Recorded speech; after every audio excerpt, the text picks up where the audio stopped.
Señores ministros de Relaciones Exteriores de los países miembros de la CELAC, señoras y señores coordinadores nacionales y miembros de las delegaciones oficiales de la CELAC,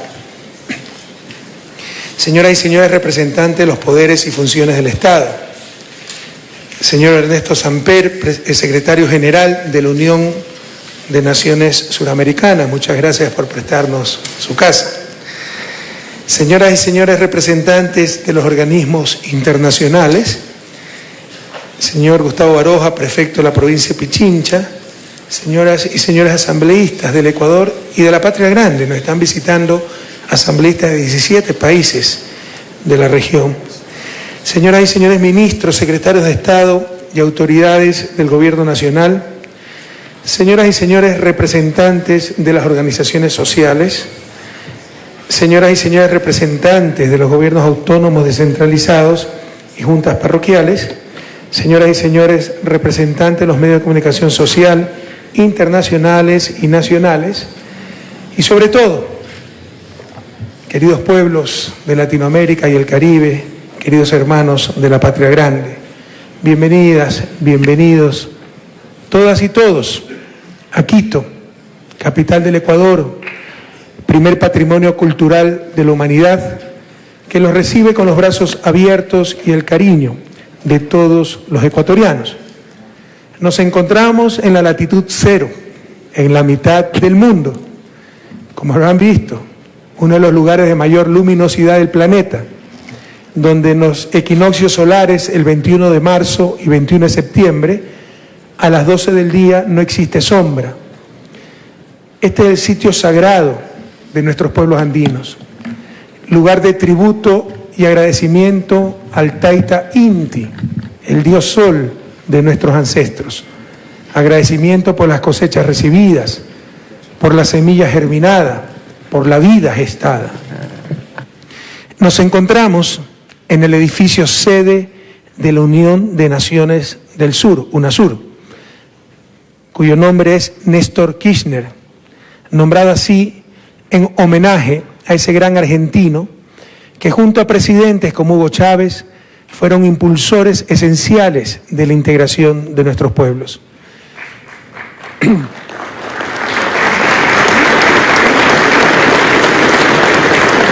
Este edificio, concebido como un cóndor a punto de levantar el vuelo, simboliza nuestra América. En el centro de esta sala encontramos la obra Las Manos, de Osvaldo Guayasamín. Son las manos de la Patria Grande, manos de dolor, manos de protesta, manos de temor, manos de impotencia. Son parte de la Edad de la Ira, colección que el maestro ecuatoriano pintó en los años 60, en medio de conflictos bélicos y gran injusticia social. Es nuestro deber, queridos colegas de la Patria Grande, de la CELAC, cambiar esas manos por manos de alegría, manos de prosperidad, de solidaridad, manos de esperanza. Con el presidente Guillermo Solís propusimos en Belén, Costa Rica, los 5 ejes de trabajo para los próximos años. Lamentablemente, por falta de consenso y diferentes visiones sobre CELAC, que en lo personal no considero excluyentes, no se han podido plasmar estos ejes en metas cuantificables y en una agenda común. Sin embargo, permítanme hacer algunas reflexiones sobre los ejes propuestos. Eje 1, reducir la pobreza extrema y las desigualdades. En la cumbre de La Habana declaramos a América Latina y el Caribe como zona de paz.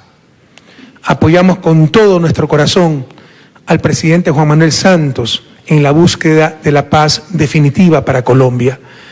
Y entregamos una CELAC con toda la capacidad de apoyar la verificación del acuerdo de cese al fuego y dejación de armas en Colombia.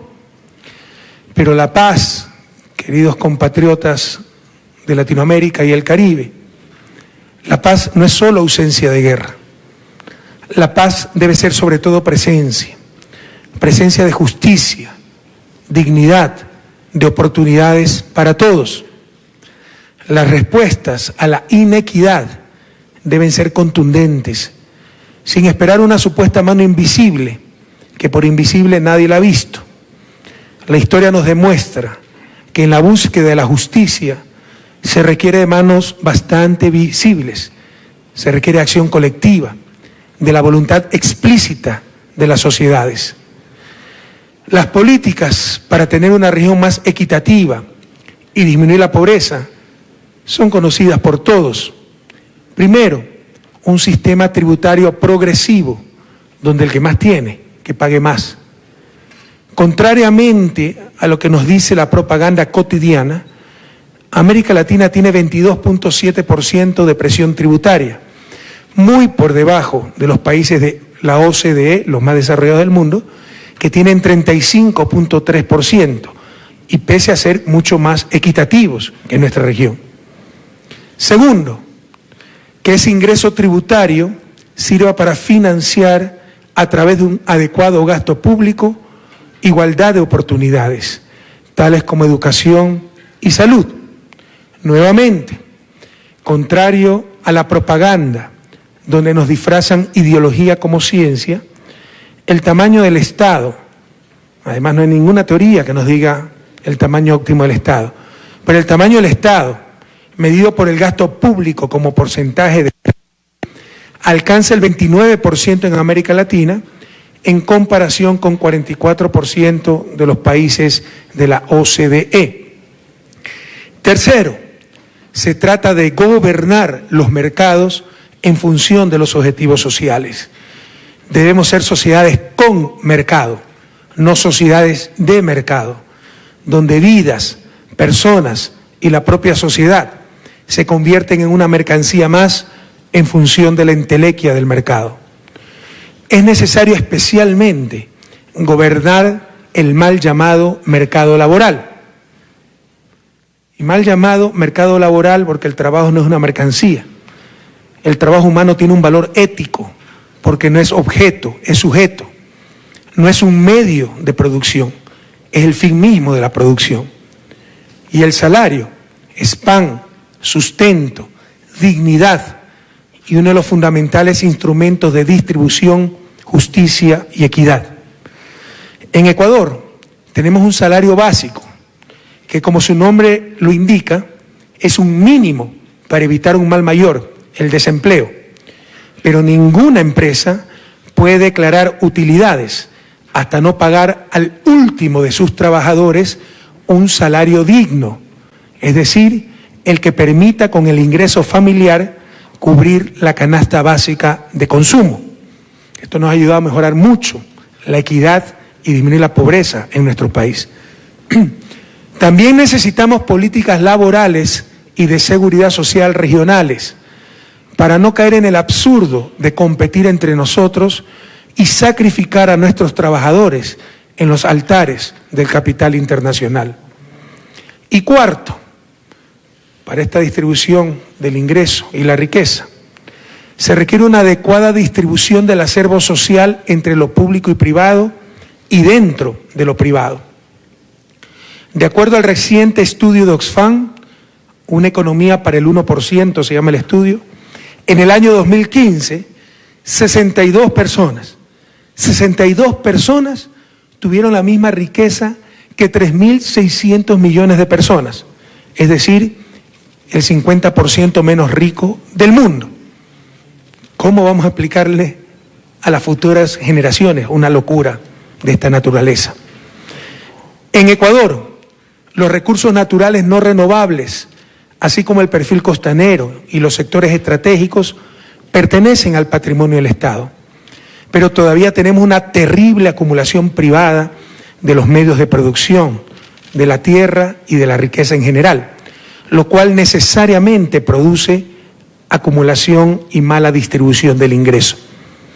La distribución de la riqueza, y no solo del ingreso, es un problema político extremadamente duro por el poder de nuestras élites y sus medios de comunicación. Pero estamos luchando para mitigar cuestionables formas de acumulación, como las herencias y la excesiva plusvalía, que atentan contra los más elementales principios de una sociedad meritocrática. Como nos manifestó ese gran latinoamericano, Jorge Bergoglio, el Papa Francisco, en su carta a los presidentes reunidos en la Cumbre de las Américas en Panamá, el gran reto de nuestro mundo es la globalización de la solidaridad y la fraternidad en lugar de la globalización de la discriminación y la indiferencia. Y mientras no se logre una distribución equitativa de la riqueza, no se resolverán los males de nuestra sociedad. Cierro cita. Eje 2 del plan de acción que presentamos allá en Belén: fortalecer la educación, la ciencia, la tecnología y la innovación. La convergencia del ingreso a nivel mundial depende de la difusión del conocimiento. Debemos afrontar, queridos colegas, la impostergable necesidad, urgencia de acortar la brecha del conocimiento. Es una meta que debemos proponernos con decisión y aprovechando el apoyo de nuestros socios extrarregionales. Hoy no tenemos ninguna universidad latinoamericana o caribeña entre las 100 mejores del mundo. En los próximos años deberíamos colocar al menos 12 de la región entre las 200 mejores universidades del planeta. Actualmente, nuestra región invierte apenas el 0.74% del PIB en investigación y desarrollo. Miren la diferencia con los países más desarrollados del mundo, más del triple, y con un PIB mucho mayor de esos países. Debemos duplicar esta inversión en los próximos 4 años, llevándola al menos al 1.5% del PIB hasta el año 2020. Debemos también, como bloque, impulsar un tratado mundial que permite el acceso al conocimiento crítico por parte de los países en vías de desarrollo. Este conocimiento no se confisca a los inventores, pues debe ser reconocido y compensado por los estados y por parte de una verdadera cooperación para el desarrollo. La ciencia y tecnología no tienen rivalidad en el consumo. En consecuencia, mientras más personas la utilicen, es mejor para todos.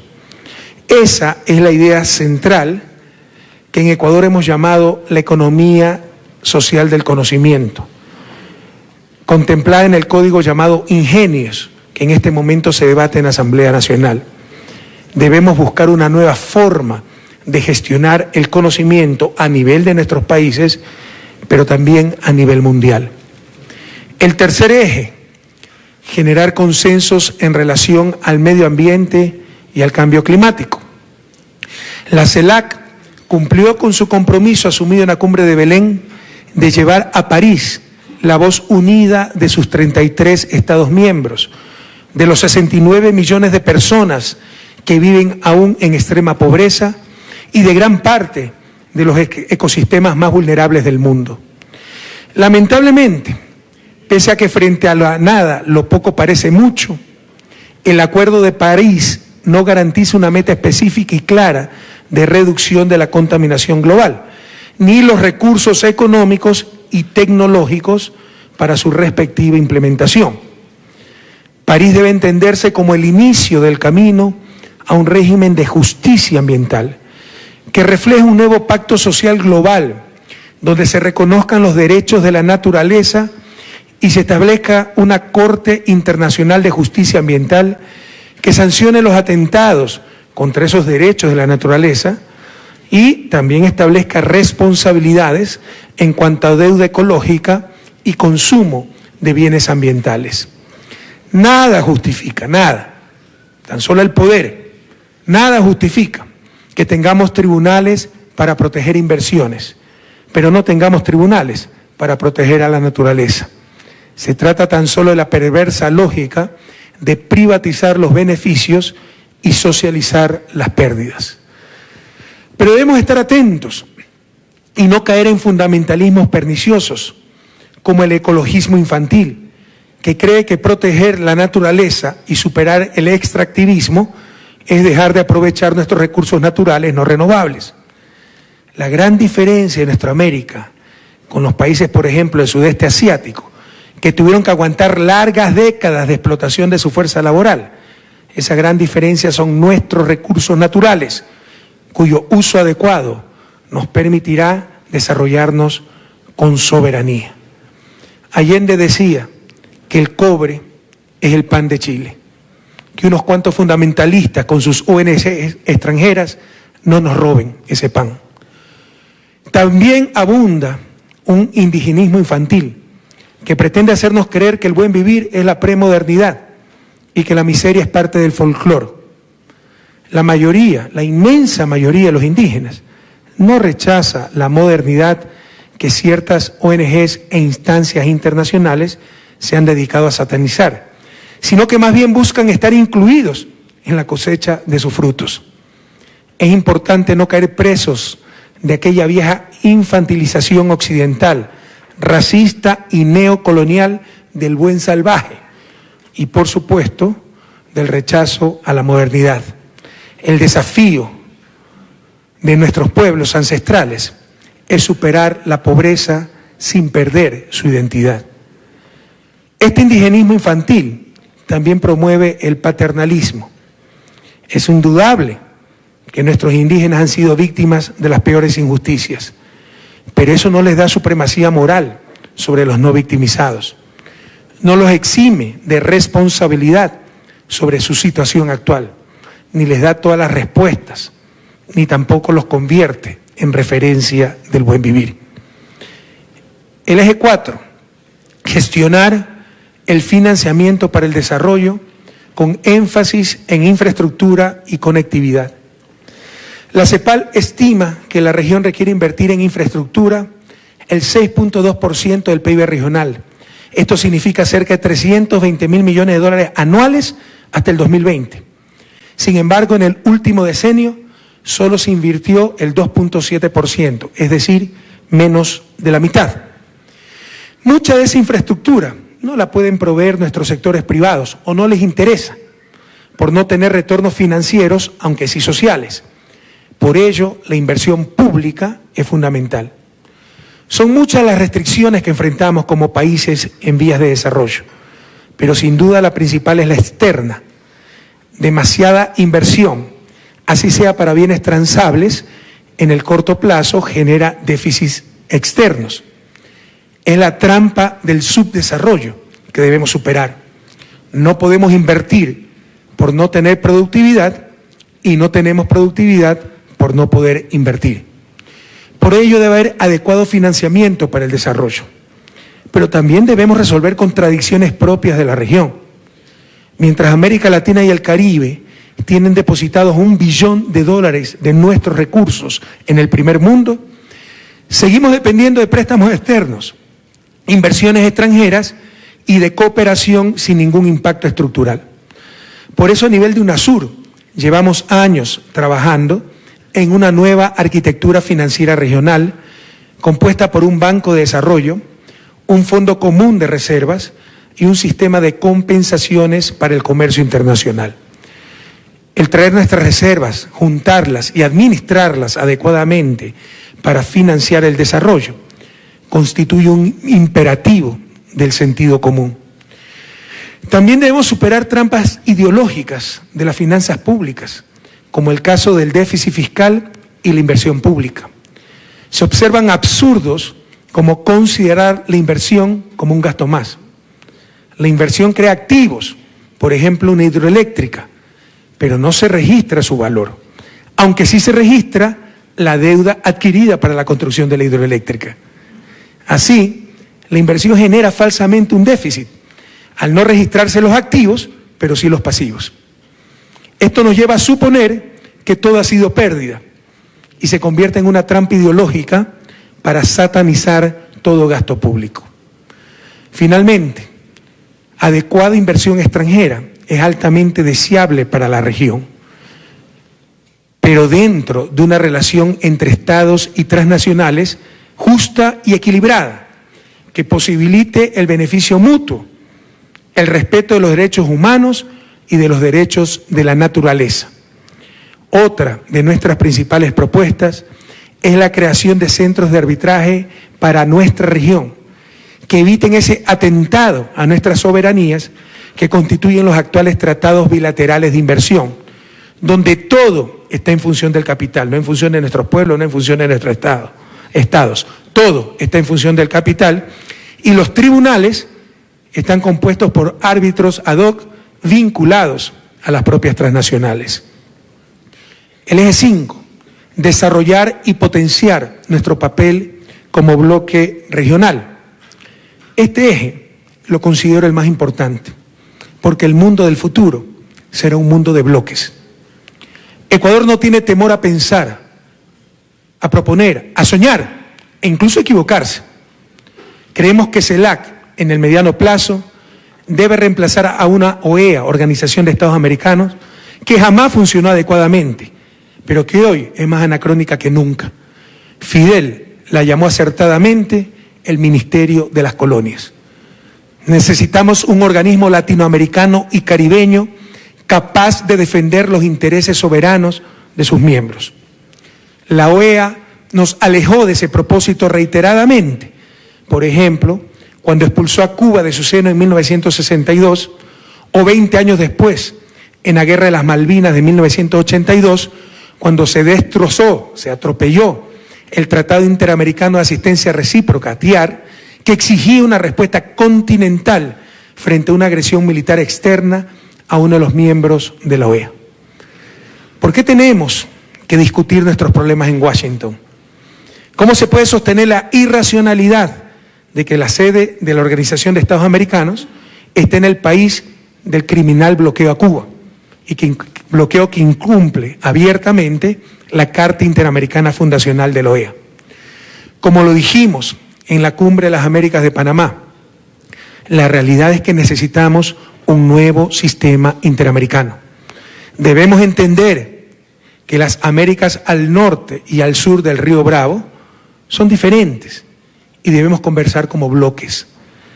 La CELAC debe ser el foro para las discusiones latinoamericanas y caribeñas, y la OEA debería convertirse en el foro en el que, como bloque, CELAC y América del Norte procesen sus coincidencias y conflictos.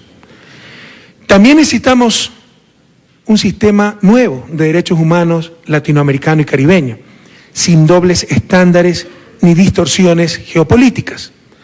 ¿Cómo es posible que la sede de la Comisión Interamericana de Derechos Humanos se encuentre en un país que no ha ratificado ninguno de los instrumentos interamericanos sobre derechos humanos, ni siquiera el Pacto de San José, fundamento del sistema? ¿Cómo es posible que la Comisión Interamericana de Derechos Humanos se financie casi en su totalidad por países que no han ratificado la Convención Interamericana, por estados observadores, entre comillas, que no son parte de América, y por organismos y supuestas fundaciones de cooperación internacional de esos mismos países? Es decir, hablemos claramente, pagan para controlar a los demás, para controlar a los otros. Eso solo tiene un nombre: neocolonialismo, y es inaceptable en nuestra América del siglo XXI. La Comisión Interamericana de Derechos Humanos está totalmente dominada por países hegemónicos, por un ONGismo absolutamente político, pero sin responsabilidad política, lo cual es mortal para la democracia. Y está dominada por el capital, detrás de los negocios dedicados a la comunicación, con lo que la Comisión se ha convertido en un eco de la prensa mercantilista de la peor ralea. Todo está listo para el nuevo sistema, porque básicamente somos los países de América Latina los que hemos ratificado el Pacto de San José, y en consecuencia somos los únicos que reconocemos y nos sometemos a la Corte Interamericana con sede en Costa Rica, la cual además puede asumir las funciones de la Comisión, como en el Sistema Europeo de Derechos Humanos, donde no existe Corte y Comisión, tan solo Corte. Queridas amigas, queridos amigos, no olvidemos que el desarrollo es esencialmente un problema político y depende de quién manda en una sociedad: las élites o las grandes mayorías, el capital o los seres humanos, el mercado o la sociedad. Nuestra América vive no una época de cambios, sino un verdadero cambio de época, donde el poder de las élites que siempre nos dominaron se debilita y derrumba para dar paso al poder popular.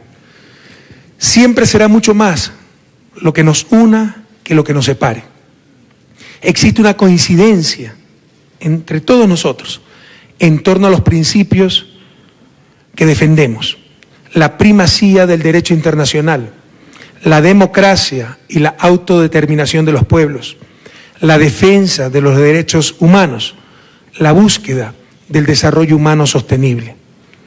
La unidad de nuestros pueblos, como decía Cristina Fernández de Kirchner en la inauguración de este edificio, empezó hace miles de años con nuestros pueblos ancestrales, con Yayala.